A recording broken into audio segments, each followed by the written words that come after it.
Health plus programme 'ਚ ਤੁਹਾਡਾ ਸਭ ਦਾ ਸਵਾਗਤ ਹੈ। ਅੱਜ ਅਸੀਂ ਤੁਹਾਨੂੰ ਲੈ ਕੇ ਚੱਲ ਰਹੇ ਹਾਂ ਅਮਨਦੀਪ ਮੈਡੀਸਿਟੀ ਹਸਪੀਟਲ ਅੰਮ੍ਰਿਤਸਰ।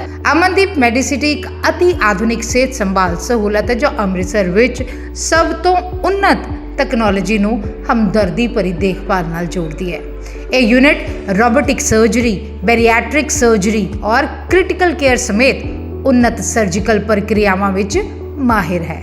ਇਹ ਕਾਰਡੀਓਲੋਜੀ ਅਤੇ ਨੈਫਰੋਲੋਜੀ ਲਈ ਖੇਤਰ ਦੇ ਚੋਟੀ ਦੇ ਕੇਂਦਰਾਂ ਵਿੱਚੋਂ ਇੱਕ ਵਜੋਂ ਖੜਾ ਹੈ ਜੋ ਦਿਲ ਦੀਆਂ ਸਰਜਰੀਆਂ ਤੇ ਉन्नत ਗੁਰਦੇ ਦੀ ਦੇਖਭਾਲ ਵਰਗੇ ਅਤੀ ਆਧੁਨਿਕ ਇਲਾਜ ਪੇਸ਼ ਕਰਦਾ ਹੈ। ਆਪਣੀ ਨਿੱਘੀ ਦੇਖਭਾਲ ਨਾਲ ਹਸਪਤਾਲ ਵਿੱਚ ਇੱਕ ਵਿਲੱਖਣ ਆਭਾ ਹੈ ਜੋ ਉੱਤਰੀ ਖੇਤਰ ਦੇ ਲੋਕਾਂ ਦੀ ਸੇਵਾ ਕਰਦੀ ਹੈ।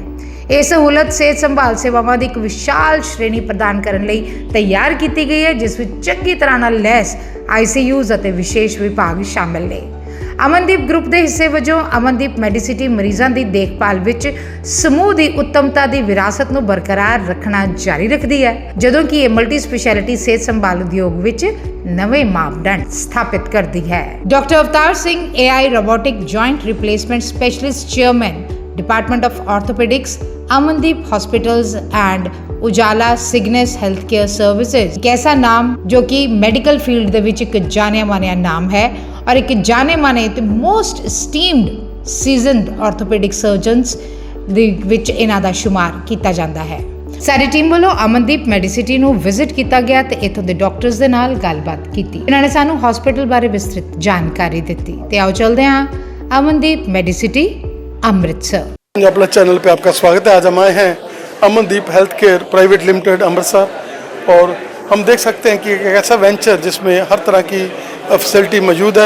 अभी हम डॉक्टर्स के साथ बात करेंगे, चलते हैं। सर, जो खुशबू डॉक्टर अवतार ने अमृतसर के एरिए में पहले अमनदीप हॉस्पिटल खोला और उसके बाद जब देखा कि यहाँ पर एक मल्टी स्पेशलिटी की ज़रूरत है, उसमें उन्होंने कार्डियोलॉजी का एक बड़ा यूनिट यहाँ पर स्थापित किया। क्या कहना चाहेंगे कि एक ही छत के नीचे हार्ट से जुड़ी हुई हर प्रॉब्लम यहाँ पर सॉल्व की जाती है और जिसके लिए लोगों को बाहर जाना पड़ता था, बाहर नहीं जाना पड़ता। लोग दिल्ली जाते थे, हैदराबाद जाते थे, चंडीगढ़ जाते थे। क्या कहना चाहेंगे? मैं डॉक्टर यादविंदर हूँ, अमनदीप मेडिसिटी में ही हार्ट स्पेशलिस्ट और पिछले 8 साल से यहाँ पे अपनी सेवाएं दे रहा हूँ और डॉक्टर अवतार के विजन से जुड़ के बहुत अच्छा लग रहा है। और जो फैसिलिटी हम यहाँ पे दे रहे हैं वो one of the best facilities हैं। हमारे पास state of the art cath lab है जहाँ पे हम एंजियोग्राफी करते हैं, स्टेंटिंग करते हैं और बहुत सारे पेशेंट्स को हम मेडिकली ट्रीट भी करते हैं। लास्ट वीक हमने एक केस किया है जिसके अंदर एक एओर्टिक वॉल्व जिसको हम सर्जरी के साथ चेंज करते हैं। अब हमारे साथ जो टीम है कंप्लीट, जिसे हम हार्ट टीम कहते हैं, जिसके अंदर मैं हूँ, डॉक्टर पंकज गोयल हैं, हमारे कार्डियक एनेस्थेटिस्ट हैं, तो उन सब ने मिल के उस वॉल्व को विदाउट सर्जरी एक टावी प्रोसीजर के साथ रिप्लेस किया है और इसके साथ साथ हम और भी अलग तरह के प्रोसीजर कर रहे हैं। सो बहुत अच्छा काम हो रहा है यहाँ पे। धन्यवाद। सब कोई ज़माना था कि जब हार्ट की बात आती थी तो लोगों की जो आंखें थोड़ा सा ज़्यादा उदास हो जाती थी, लेकिन आजकल जैसे आप मोर्टेलिटी को काफ़ी हद तक निजात पा रहे हैं, क्या कहना चाहेंगे कि जैसे अभी आपने टेक्निक की बात करी है कि धीरे धीरे जो सर्जरीज हैं जो बिल्कुल जटिल थी हार्ट वाली, उसके बाद पेशेंट को लगता था कि मैं काम नहीं कर सकूंगा, अब वो हार्ट की कराता है सर्जरी और आगे 10 दिन में काम पे चला जाता है। जी बिल्कुल, यही टेक्नोलॉजी है और यही हमारा इंफ्रास्ट्रक्चर है कि रिकवरी बहुत फास्ट है। अगर हम स्टेंटिंग करते हैं तो 2 दिन में पेशेंट चल के घर जाता है और अगर बाईपास के केस में भी विदिन 1 वीक पेशेंट रिकवर हो जाता है। फुल रिकवरी होने में 1 महीना लगता है। तो ये टेक्नोलॉजी का है और पेशेंट आजकल एक्सेप्टेंस भी बहुत हो गई है सोसाइटी के अंदर कि अगर ब्लॉकेज है तो उसको टाइम से ठीक करवाया जाए, ना कि आप हार्ट अटैक करवा के सीरियस हो के हॉस्पिटल आओ। Thank you sir. Thank you. अभी हम हैं अमनदीप मेडिसिटी में डॉक्टर शिवानी गर्ग जी के साथ जिन्होंने लंबा एक्सपीरियंस है गैनी में। डॉक्टर स्वागत है आपका हमारे स्पेशल शो में। थैंक यू सो मच जी। डॉक्टर साहब, क्या कहना चाहेंगे कि एक ऐसा हॉस्पिटल जो वेलनेस पे काम कर रहा है जिसमें हर तरह की जो भी स्कीम्स हैं यहाँ पर लागू हैं और हमारे पास एक अलग से टीम बनी हुई है। यहाँ पर जो भी पेशेंट आता है उसको हम लोग बिल्कुल मदद से ट्रीट करते हैं, चाहे वो इनफर्टिलिटी का पेशेंट है, चाहे हाई रिस्क प्रेगनेंसी का है। क्या कहना चाहेंगे? हाँ जी, यहाँ पे अमनदीप मेडिसिटी एंड अमनदीप हॉस्पिटल जो जीटी रोड पे है, दोनों साइड पे गायनी की फैसिलिटीज़ अवेलेबल हैं। स्टार्टिंग फ्रॉम इनफर्टिलिटी मैनेजमेंट, मतलब इनफर्टिलिटी में भी सब सारी तरह की ट्रीटमेंट ऑप्शंस हैं। जैसे हम IUI करते हैं, मेडिसिन के साथ पेशेंट्स को कंसीव कराते हैं, प्रॉपर टेस्ट से वैल्यूएशन करते हैं कि रीज़न क्या है कि पेशेंट कंसीव क्यों नहीं कर रहा है, एंड फिर उसके हिसाब की ट्रीटमेंट ऑप्शन उनको बताते हैं। सो जिसकी वजह से पेशेंट्स हमारे सक्सेस रेट जो इनफर्टिलिटी की कंसीव करने के हैं वो अच्छे हैं। इसके अलावा कई पेशेंट्स इस तरह के हैं जिनकी बार बार अबॉर्शंस होती रहती हैं, प्रेगनेंसीज ख़राब होती रहती हैं, उनकी क्या ट्रीटमेंट करनी चाहिए, प्रेगनेंसी कैसे अचीव करनी है ताकि एंड तक प्रेगनेंसी पहुँचे। फिर उसके साथ हाई रिस्क प्रेगनेंसी जिनमें BP बढ़ता है, डायबिटीज़ होती है, बच्चे की कई बारी ग्रोथ नहीं हो पाती, तो इस तरह की भी पेशेंट्स को हम काफ़ी अच्छे से केयर करते हैं क्योंकि हमारे पास निक्कू फैसिलिटीज़ या छोटे बच्चे को मैनेज करने की जो फैसिलिटीज़ हैं वो अच्छी हैं। एंड ये हो गया प्रेगनेंसी रिलेटेड, बट इसके साथ साथ गायनी की कई प्रॉब्लम्स होती हैं फीमेल्स को, जैसे रसौलियाँ होती हैं बच्चेदानी में, अंडेदानी में सिस्ट होती हैं, उनको दूरबीन के ज़रिए हम रिमूव करते हैं, ओपन सर्जरीज काफ़ी कम करते हैं। तो जो दूरबीन के साथ ऑपरेशंस होते हैं उनमें पेशेंट की रिकवरी बहुत जल्दी होती है और सक्सेस रेट्स अच्छे होते हैं और वो जल्दी काम पर वापस लौट सकते हैं। तो वो चीज़ की यहाँ पे फैसिलिटी है। जैसा इनफर्टिलिटी की जैसे आपने बात की, कई बार एक दो बार लोग IVF कराकर भी फेलियर होकर भी आ जाते हैं और वो भी कंसीव कर जाते हैं। क्या कहना चाहेंगे कि आप इस हॉस्पिटल में काउंसलिंग पे बहुत ज़्यादा ध्यान देते हैं, पूरा टाइम लेते हैं पेशेंट्स का? कई बार सिंपल रीज़न होते हैं, लोगों को प्रेशर इतना ज़्यादा रहता है, वो प्रेशर में रहने के कारण तो आप उनको जब इस जोन में लेकर जाते हैं तो कई बार वो कंसीव करके, और ये चेन आपकी बनी हुई है, कहते हैं डॉक्टर के पास जो भी शिवानी के पास जाएगा तो वो तो मतलब रिजल्ट लेकर आएगा। हाँ जी बिल्कुल, नहीं ये आपकी बात बिल्कुल ठीक है जी। काउंसलिंग बहुत बड़ा रोल प्ले करती है।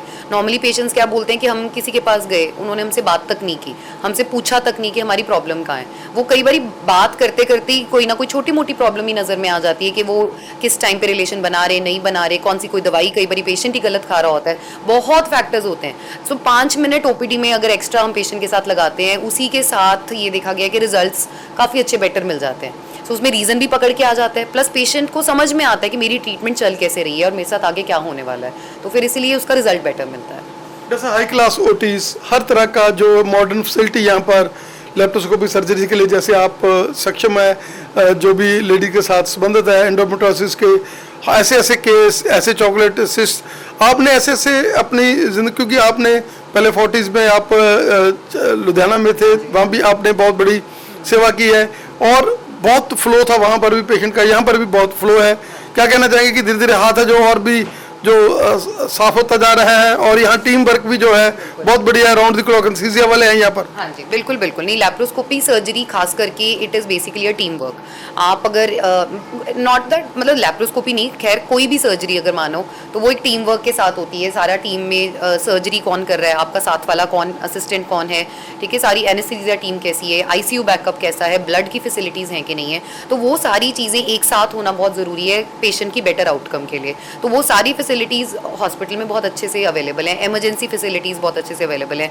तो जिसकी वजह से सारी लैप्रोस्कोपिक सर्जरीज जो हम कर रहे हैं धीरे धीरे करके, जैसे फाइब्रॉइड्स को रिमूव करना, कई पेशेंट्स इनफर्टिलिटी के होते हैं उनमें हम यूट्रस रिमूव नहीं कर सकते, सिर्फ फाइब्रॉइड निकालना है। सिस्ट इतनी सारी आजकल फीमेल पेशेंट्स को हो रही हैं, PCOD हो गई, एंडोमेट्रियोसिस हो गई, बड़ी बड़ी ओवेरियन, मतलब इवन जो कैंसर नहीं है, कैंसर से जस्ट पहले वाली जो सिस्ट होती हैं, पानी की सिस्ट होती हैं, वो सारी की सारी दूरबीन के जरिए निकल रही हैं। यूट्रस रिमूवल सर्जरीज हो गई, कई ऐसी महिलाएं होती हैं जिनकी पीरियड्स बंद हो गए, उसके बाद पीरियड्स वापस से शुरू हो गए। कैंसर होने से पहले उनमें कहीं ना कहीं रसौलियाँ बच्चेदानी के अंदर बन जाती हैं। सो उसको कैसे निकालना है, इसको मिनिमल इन्वेजिव सर्जरी के नाम से बोला जाता है कि हमने बिल्कुल छोटे से छोटे कट के साथ अंदर की जो प्रॉब्लम है उसको कैसे निकाला है। सो वो भी फैसिलिटी यहाँ पे अवेलेबल है। और इसके साथ साथ सबसे बड़ी चीज़ ये है कि हमारे पास यहाँ पे अब रोबोटिक सर्जरी का भी स्टार्ट हो गया है। सो ये एक नई एडिशन हुई है हमारे यहाँ पे हॉस्पिटल में, जो कि इस एरिया है, जो पंजाब के इस एरिया में, अभी यहाँ पे किसी के पास भी रोबोट नहीं है। तो रोबोटिक सर्जरी होती क्या है, लोगों को ये चीज़ का लगता है कि रोबोटिक सर्जरी में रोबोट सर्जरी करेगा, बट ऐसा नहीं है। रोबोटिक सर्जरी में सिर्फ जो रोबोट की आर्म्स होती हैं, आर्म्स मतलब इंस्ट्रूमेंट्स, वो रोबोट कंट्रोल कर रहा है, बट उसका जो बेसिक कंट्रोल है वो हमारे हाथ में। सो सर्जरी सर्जन ही कर रहा है, ठीक है, वो हम मूव कर रहे हैं, हमारी मूवमेंट के साथ उसकी मूवमेंट हो रही है, जिसकी वजह से सर्जरी हो पा रही है। तो वो जो ये एक्स्ट्रा मॉडर्न टेक्नोलॉजी है वो सिर्फ इसी एरिया में, इस हॉस्पिटल में अब अवेलेबल है। सो पेशेंट्स को ये चीज़ का पता चले ताकि वो इस फैसिलिटी का भी फ़ायदा ले सकें, क्योंकि इससे मतलब लैप्रोस्कोपी से भी मच बेटर है रोबोटिक सर्जरी, क्योंकि एक दिन में पेशेंट अगले दिन वॉकिंग हम उनको घर पे वापस भेज सकते हैं। पेन बिल्कुल कम होती है सर्जरी की। आमतौर पे पेशेंट्स को पेन से ही डर लगता है सर्जरी से। सर्जरी मतलब उनको लगता है कि बाद में पता नहीं कितना पेन होगा। सो अगर पेन कम करते हैं हम पेशेंट का, तो ऑब्वियसली बात है कि फिर वो रिकवर बहुत जल्दी करता है। डॉक्टर साहब बहुत बहुत धन्यवाद आपका हमें समय देने के लिए। Thank you so much. ਹੁਣ ਅਸੀਂ ਗੱਲ ਕਰ ਰਹੇ ਹਾਂ ਨਿਊਰੋਲੋਜਿਸਟ ਡਾਕਟਰ ਜਗਬੀਰ ਜੀ ਦੇ ਨਾਲ। ਸਰ ਸਵਾਗਤ ਹੈ ਤੁਹਾਡਾ। Thank you sir. ਡਾਕਟਰ ਸਾਹਿਬ ਕੀ ਕਹਿਣਾ ਚਾਹੋਗੇ ਕਿ ਅਮਨਦੀਪ ਮੈਡੀਸਿਟੀ ਜਿਹੜਾ ਕਿ ਇੱਕ ਬ੍ਰਾਂਡ ਬਣ ਚੁੱਕਿਆ ਹੈਗਾ, ਜਿਹਦੇ ਵਿੱਚ ਅੱਜ ਹਜ਼ਾਰਾਂ ਦੀ ਗਿਣਤੀ ਦੇ ਵਿੱਚ ਰੋਜ਼ ਪੇਸ਼ੈਂਟਸ ਜਿਹੜੇ ਹੈਗੇ ਆ, ਇਕੱਲੇ ਅੰਮ੍ਰਿਤਸਰ ਤੋਂ ਨਹੀਂ ਬਲਕਿ ਸਾਰੇ ਇਲਾਕੇ ਦੇ ਵਿੱਚੋਂ, ਈਵਨ ਹਿਮਾਚਲ ਦੇ ਵਿੱਚੋਂ ਸਾਨੂੰ ਬਹੁਤ ਜ਼ਿਆਦਾ ਜਿਹੜੇ ਪੇਸ਼ੈਂਟ ਮਿਲ ਰਹੇ ਨੇ। ਸਰ ਇੱਕ ਅਮਨਦੀਪ ਬੇਸਿਕਲੀ ਜਦੋਂ ਵੀ ਇੱਕ ਹਸਪੀਟਲ ਹੁੰਦਾ ਆ, ਉਸ ਦੇ ਸਕਸੈਸਫੁਲ ਹੋਣ ਦਾ ਰੀਜ਼ਨ ਹੁੰਦਾ ਹੈ ਕਿ ਉਹ ਕੁਆਲਿਟੀ ਆਫ ਕੇਅਰ ਜੋ ਪੇਸ਼ੈਂਟ ਨੂੰ ਦੇਈ ਜਾਂਦੀ ਹੈ। ਅਤੇ ਇੱਥੇ ਇੱਕੋ ਛੱਤ ਦੇ ਨੀਚੇ ਸਾਨੂੰ ਸਾਰੇ ਤਰ੍ਹਾਂ ਦੇ ਸਪੈਸ਼ਲਿਸਟ ਅਵੇਲੇਬਲ ਨੇ, ਤਾਂ ਕਿ ਜੋ ਕਿ ਇੱਕ ਟੀਮ ਦੇ ਨਾਲ ਕੰਮ ਕਰਦੇ ਨੇ। ਸੋ ਜਦੋਂ ਕੋਈ ਪੇਸ਼ੈਂਟ ਆਉਂਦਾ ਹੈ ਤਾਂ ਯੂਜੂਅਲੀ ਉਸ ਨੂੰ ਮਲਟੀਪਲ ਕੋਮੋਰਬਿਡਿਟੀਜ਼ ਹੁੰਦੀਆਂ, ਜਿਸ ਨੂੰ ਕਹਿੰਦੇ ਆ ਮਲਟੀਪਲ ਬਿਮਾਰੀਆਂ ਹੁੰਦੀਆਂ ਨੇ। ਤਾਂ ਇਸ ਦੇ ਵਿੱਚ ਕੀ ਫਾਇਦਾ ਮਿਲਦਾ ਹੈ ਕਿ ਰਾਦਰ ਦੈਨ ਕਿ ਇੱਕ ਆਪਾਂ ਟਿਪੀਕਲ ਕਹੀਏ ਵੀ ਇਹ ਟਰਾਮਾ ਸੈਂਟਰ ਹੈ ਜਾਂ ਫਿਰ ਇਹ ਹਾਰਟ ਦਾ ਸੈਂਟਰ ਹੈ ਜਾਂ ਇਹ ਦਿਮਾਗ ਦਾ ਸੈਂਟਰ ਹੈ, ਅਤੇ ਇਸ ਹਸਪੀਟਲ ਦੇ ਵਿਚਕਾਰ ਐਜ਼ ਅ ਟੀਮ ਜੋ ਡਾਕਟਰ ਕੰਮ ਕਰ ਰਹੇ ਆ, ਤਾਂ ਜੋ ਪੇਸ਼ੈਂਟ ਨੂੰ ਫਾਇਦਾ ਹੁੰਦਾ ਹੈ। ਉਸ ਕਰਕੇ ਜੋ ਇਸ ਦੀ ਮਾਰਕੀਟ ਦੇ ਵਿੱਚ ਵੈਲਿਊ ਉਸ ਕਾਰਨ ਵੱਧ ਰਹੀ ਹੈ ਕਿ ਸਾਰੇ ਆਪਸ 'ਚ ਮਿਲ ਕੇ ਕੰਮ ਕਰ ਰਹੇ ਨੇ, ਤਾਂ ਉਸ ਨਾਲ ਕੀ ਪੇਸ਼ੈਂਟ ਆਊਟਕਮ ਵੀ ਬਹੁਤ ਅੱਛਾ ਆਉਂਦਾ ਹੈ। ਸੋ ਇਸੇ ਕਰਕੇ ਪੇਸ਼ੈਂਟ ਲੋਡ ਇੱਥੇ ਕਾਫੀ ਅੱਛਾ ਹੋ ਗਿਆ ਹੈ। ਅਤੇ ਅਸੀਂ ਮੈਂ ਗੱਲ ਕਰਾਂਗੇ ਸਾਡੀ ਆਪਣੀ ਬ੍ਰਾਂਚ ਦੀ, ਜਿਵੇਂ ਨਿਊਰੋਲੋਜੀ ਦੀ, ਜਿਸ ਦੇ ਵਿੱਚ ਪੇਸ਼ੈਂਟ ਸਾਡੇ ਕੋਲ ਅਧਰੰਗ ਨਾਲ ਆਉਂਦਾ ਆ, ਕੋਈ ਦੌਰੇ ਨਾਲ ਵੀ ਆ ਸਕਦਾ ਆ, ਕੋਈ ਮਾਸਪੇਸ਼ੀ ਦੀ ਕਮਜ਼ੋਰੀ ਕਰਕੇ ਵੀ ਆ ਸਕਦਾ ਹੈ, ਜਾਂ ਫਿਰ ਚੱਕਰਾਂ ਦੇ ਨਾਲ ਆ ਸਕਦਾ ਆ। ਤਾਂ ਉਸ ਦੇ ਵਿਚਕਾਰ ਅਸੀਂ ਸਾਰਾ ਕੁਝ ਸਾਡੇ ਕੋਲ available from the beginning of the symptoms. ਸਾਡੇ ਕੋਲ 24/7 MRI CT ਸਕੈਨ ਦੀ ਫੈਸਿਲਿਟੀਜ਼ ਨੇ। ਉਸ ਤੋਂ ਬਾਅਦ ਜੇ ਪੇਸ਼ੈਂਟ ਨੂੰ ICU ਦੀ ਲੋੜ ਪੈਂਦੀ ਹੈ ਤਾਂ ਡੈਡੀਕੇਟਿਡ ICUs ਨੇ ਸਾਡੇ ਕੋਲ। ਹਰ ਤਰ੍ਹਾਂ ਦੀ ਮੈਡੀਕੇਸ਼ਨਸ ਅਵੇਲੇਬਲ ਨੇ। ਹਰ ਤਰ੍ਹਾਂ ਦਾ ਜੋ ਵੀ ਪੋਸੀਬਲ ਇਲਾਜ ਹੈ ਜੋ ਕਿ ਦੁਨੀਆ ਦੇ ਵਿੱਚ ਚੱਲ ਰਿਹਾ ਹੈ, ਉਹ ਸਾਡੇ ਕੋਲ ਅੰਡਰ ਦਿਸ ਫੈਸਿਲਿਟੀ ਸਭ ਕੁਝ ਅਵੇਲੇਬਲ ਹੈ। ਵੈਸੇ ਕੀ ਕਹਿਣਾ ਚਾਹੋਗੇ ਕਿ time is money, time is gold ਜਿਹੜਾ ਪੀਰੀਅਡ ਹੈਗਾ, ਜਦੋਂ ਵੀ ਅਧਰੰਗ ਵਗੈਰਾ ਦੀ ਤੁਸੀਂ ਗੱਲ ਕੀਤੀ ਆ, ਜਿਹੜਾ ਬੰਦਾ ਟਾਈਮ ਸਿਰ ਪਹੁੰਚ ਜਾਂਦਾ ਹੈਗਾ, ਜਿੰਨੀ ਜਲਦੀ ਪਹੁੰਚਦਾ ਹੈਗਾ ਉਨੇ ਉਹਦਾ ਰਿਸਕ ਜਿਹੜਾ ਹੈਗਾ ਉਹ ਘੱਟ ਜਾਂਦਾ। ਬਿਲਕੁਲ ਜੀ, ਤੁਸੀਂ ਬਿਲਕੁਲ ਸਹੀ ਗੱਲ ਕਿਹਾ। ਜਿਵੇਂ ਪਹਿਲਾਂ ਹਾਰਟ ਦੇ ਪੇਸ਼ੈਂਟ ਲਈ ਆਪਾਂ ਕਹਿੰਦੇ ਸੀ ਟਾਈਮ ਇਜ਼ ਮਸਲ, ਵੀ ਜਿੰਨੀ ਜਲਦੀ ਅਸੀਂ ਪੇਸ਼ੈਂਟ ਨੂੰ ਥਰੋਂਬਲਾਈਜ਼ ਕਰ ਦਾਂਗੇ ਜਾਂ ਉਹਨੂੰ ਸਟੈਂਟ ਪਾ ਦਾਂਗੇ ਅਤੇ ਉਸਦੇ ਦਿਲ ਦੀ ਮਸਲਸ ਬਚਣ ਦਾ ਚਾਂਸ ਬਹੁਤ ਹਾਈ ਹੋ ਜਾਂਦਾ ਹੈ। ਉਸੇ ਤਰ੍ਹਾਂ ਸਟ੍ਰੋਕ ਜਾਂ ਅਧਰੰਗ ਦੇ ਪੇਸ਼ੈਂਟਸ ਦੇ ਵਿਚਕਾਰ ਵੀ ਅਸੀਂ ਕਹਿੰਦੇ ਹਾਂ ਟਾਈਮ ਇਜ਼ ਬ੍ਰੇਨ, ਮਤਲਬ ਕਿ ਜਿੰਨੀ ਜਲਦੀ ਪੇਸ਼ੈਂਟ ਨੂੰ ਸਿੰਪਟਮ ਸ਼ੁਰੂ ਹੋਣ ਤੋਂ ਹਸਪੀਟਲ ਵਿੱਚ ਲਿਆਇਆ ਜਾ ਸਕੇ ਤਾਂ ਉਸ ਦਾ ਅਸੀਂ ਵੈਲਿਊਏਟ ਕਰ ਲੈਂਦੇ ਹਾਂ ਵੀ ਜੇ ਕੋਈ ਅਧਰੰਗ ਦਾ ਪੇਸ਼ੈਂਟ ਹੈ ਤਾਂ ਉਸ ਨੂੰ ਕਿਸ ਤਰ੍ਹਾਂ ਦਾ ਕਲੌਟ ਹੋਇਆ, ਉਹ MRI CT ਸਕੈਨ ਦੇ ਫੈਸਿਲਿਟੀ ਨਾਲ ਪਤਾ ਲੱਗ ਜਾਂਦਾ ਹੈ। ਇਨ ਕੇਸ ਦੇ ਕਿਸੇ ਦੀ ਨਸ ਬੰਦ ਹੁੰਦੀ ਹੈ, ਨਸ ਬਲੌਕ ਹੁੰਦੀ ਹੈ, ਤਾਂ ਉਸ ਨੂੰ ਅਸੀਂ ਖੂਨ ਪਤਲਾ ਕਰਨ ਦਾ ਟੀਕਾ ਜਲਦ ਤੋਂ ਜਲਦ ਲਗਾਉਣ ਦੀ ਕੋਸ਼ਿਸ਼ ਕਰਦੇ ਹਾਂ, ਜਿਸ ਨਾਲ ਹੋ ਸਕਦਾ ਹੈ ਕਿ ਪੇਸ਼ੈਂਟ ਦੀ ਕੰਡੀਸ਼ਨ ਉਸੇ ਟਾਈਮ ਵੀ ਠੀਕ ਹੋ ਸਕਦੀ ਹੈ ਜਾਂ ਫਿਰ ਉਸ ਦੀ ਕੰਡੀਸ਼ਨ ਸਟੇਬਲਾਈਜ਼ ਹੋ ਸਕਦੀ ਹੈ। ਤਾਂ ਉਸ ਤੋਂ ਸਟ੍ਰੋਕ ਨਾ ਹੋਣ ਵਾਲੀ ਜਿਹੜੀ ਉਸ ਨੂੰ ਡਿਸੇਬਿਲਿਟੀ ਹੈ, ਉਸ ਤੋਂ ਅਸੀਂ ਪੇਸ਼ੈਂਟ ਨੂੰ ਬਚਾ ਸਕਦੇ ਹਾਂ। ਸੋ ਜੇ ਕੋਈ ਪੇਸ਼ੈਂਟ ਕਿਸੇ ਨੂੰ ਜਿਸ ਨੂੰ ਇੱਕਦਮ ਤੋਂ ਹੀ ਫੇਸ ਜਾਂ ਚਿਹਰੇ ਦਾ ਟੇਢਾਪਨ ਆ ਜੇ, ਹੱਥ ਜਾਂ ਬਾਂਹ ਦੇ ਵਿੱਚ ਕਮਜ਼ੋਰੀ ਆ ਜੇ, ਬੋਲਣ ਦੇ ਵਿੱਚ, ਸਪੀਚ ਦੇ ਵਿੱਚ ਕੋਈ ਪ੍ਰੋਬਲਮ ਆ ਜਾਏ, ਜਾਂ ਫਿਰ ਉਸ ਨੂੰ ਦੇਖਣ ਦੇ ਵਿੱਚ ਜਾਂ ਬੈਲੈਂਸ ਜਾਂ ਤੁਰਨ ਦੇ ਬੈਲੈਂਸ ਦੇ ਵਿੱਚ ਪ੍ਰੋਬਲਮ ਆਉਂਦੀ ਹੈ, ਤਾਂ ਉਸ ਨੂੰ ਵੇਟ ਨਾ ਕਰਦਿਆਂ ਹੋਏ ਜਲਦ ਤੋਂ ਜਲਦ ਕਿਸੇ ਸਟ੍ਰੋਕ ਕੰਪਰੀਹੈਂਸਿਵ ਸੈਂਟਰ ਜਿਵੇਂ ਕਿ ਅਮਨਦੀਪ ਮੈਡੀਸਿਟੀ ਹਸਪੀਟਲ ਹੈ, ਤਾਂ ਉੱਥੇ ਤੁਸੀਂ ਪਹੁੰਚੋ ਅਤੇ ਤਾਂ ਕਿ ਆਪਣਾ ਟਾਈਮ ਸਿਰ ਇਲਾਜ ਕਰਾ ਕੇ ਇਸ ਤੋਂ ਹੋਣ ਵਾਲੀ ਡਿਸੇਬਿਲਿਟੀ ਤੋਂ ਬਚ ਸਕੋ। ਐਸਾ ਫੀਮ ਜਿਹੜੀ ਕਿ ਇੱਕ ਮੇਜਰ ਲੋਕਾਂ ਦੇ ਮਤਲਬ ਮਨ 'ਚ ਹੁੰਦਾ ਕਿ ਜੇ ਫੀਮ ਦੇ ਦਿੱਤੀ ਤਾਂ ਬੰਦਾ ਸਹੀ ਹੋ ਜਾਊਗਾ, ਕੀ ਕਹਿਣਾ ਚਾਹੋਗੇ ਜੇ ਦੇ ਵੀ ਦਿੱਤੀ ਤੁਸੀਂ ਤਾਂ ਵੀ ਡਾਕਟਰ ਨਾਲ ਡਿਸਕਸ ਕਰ ਲਓ ਜਦੋਂ ਵੀ ਡਾਕਟਰ ਕੋਲ ਜਾਂਦੇ ਆ, ਕਿਉਂਕਿ ਡੋਜ਼ ਜੇ ਵੱਧ ਜਾਂਦੀ ਹੈ ਤਾਂ ਉਹਦਾ ਕਈ ਵਾਰੀ ਨੁਕਸਾਨ ਵੀ ਹੋ ਜਾਂਦਾ। ਹਾਂਜੀ ਬਿਲਕੁਲ ਸਹੀ ਸਰ। ਜਿਵੇਂ ਕਿ ਕਾਮਨ ਮਿਥ ਹੈਗਾ ਕਿ ਅਫੀਮ ਦੇ ਦਿਓ ਅਤੇ ਪੇਸ਼ੈਂਟ ਅਧਰੰਗ ਜਾਂ ਹਾਰਟ ਦੇ ਪੇਸ਼ੈਂਟ ਇੱਕਦਮ ਤੋਂ ਠੀਕ ਹੋ ਜਾਂਦੇ ਨੇ।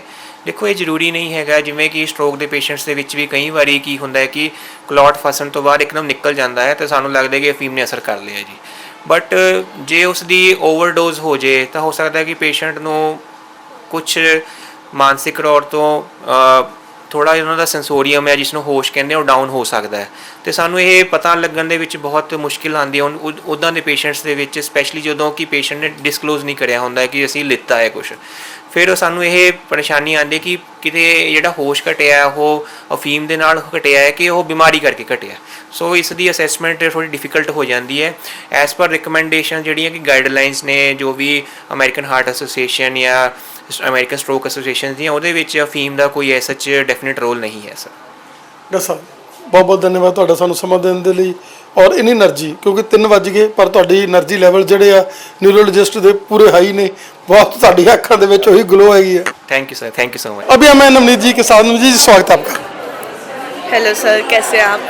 नवनीत जी हम चाहेंगे कि आप हमें सारा विजिट भी कराएं, एक ऐसा मल्टी स्पेशलिटी वेंचर जिसमें हर तरह की फैसिलिटी है, हर तरह के इंश्योरेंस जो है अवेलेबल है और हर तरह की ओपीडी, हर तरह के यहाँ पर जो है आईसीयू और बहुत ही मॉडर्न ओटीज़ हैं। हम चाहेंगे कि आप हमें सारा विजिट करें। बिल्कुल सर, इस टाइम आप ओपीडी एरिया में खड़े हैं एंड चलिए हम पहले ओपीडी एरिया को करते हैं। हमारा रिसेप्शन एरिया है, यहाँ से लोग बिलिंग करवाते हैं। ये जो फर्स्ट सेंटर वाले काउंटर्स है यहाँ से हम ओपीडी बिलिंग्स करवाते हैं एंड जो फर्दर आगे काउंटर्स है वहाँ से आईपीडी बिलिंग्स होती है जिसमें एडमिशन्स होती हैं एंड प्लस हमारे पास कैशलेस इंश्योरेंस पेशेंट्स के लिए भी हमारे पास फैसिलिटीज़ है like CGHS, CAPF and all. हमारे पास OPD फार्मेसी भी है विद इन OPD प्रेमिसेस, जिससे पेशेंट्स को प्रॉब्लम नहीं आती इधर उधर मेडिसिन लेने में। हमारे OPD में फिजियोथेरेपी भी है जिधर हम पेशेंट्स की एक्सरसाइज करवाते हैं। This is my OPD area and this is my OPD staff. हमारे पास EEG, NCS एंड EMG जैसे भी प्रोसीजर रूम्स हैं जहाँ पे ब्रेन्स के नर्व्स के टेस्ट होते हैं की भी फैसिलिटीज़ है। डॉक्टर रोहित बेदी हैं जो इस फैसिलिटी को परफॉर्म करवाते हैं। प्लस हमारे पास TMT, स्टेसिको और भी बहुत सारे प्रोसीजर्स के रूम्स हैं, स्पेशलिस्ट बैठे हुए हैं जहाँ पर लोगों की ECG की जाती है। तो परमजीत कालों का रूम है, ये जो बच्चों के स्पेशलिस्ट हैं रूम है जहाँ पे वेरियस टेस्ट परफॉर्म किए जाते हैं, प्लस ब्लड सैंपल्स भी यहाँ से कलेक्ट होते हैं। सिंह के लिए जो आर्थोस्कोपी एंड स्पोर्ट्स इंजरीज के लिए स्पेशलिस्ट हैं। ये OPD डॉक्टर स्वेशिया सिनी के लिए हैं जो इंटरनल मेडिसिन स्पेशलिस्ट हैं। ये OPD डॉक्टर ऋषभ सहगल के लिए हैं जो गैस्ट्रो के एक्सपर्ट हैं। गेस्ट रिलेशन ऑफिसर पेशेंट्स के एंड टू एंड टच में रहते हैं, रिव्यूज़, फीडबैक्स एंड उनकी कंप्लेंट्स रिजॉल्व करते हैं। एंड फाइनेंशियल काउंसलर जो है वो हेल्प करता है पेशेंट्स को, उनको सर्जरीज के बारे में पता। सिटी कैशलेस ट्रीटमेंट्स भी ऑफर करता है। ये हमारा इंश्योरेंस डिपार्टमेंट है। ये रूम डॉक्टर पंकज गोयल का है जो CTVS डायरेक्टर हैं प्लस कार्डिक सर्जन है, बेस्ट डॉक्टर इन अमृतसर।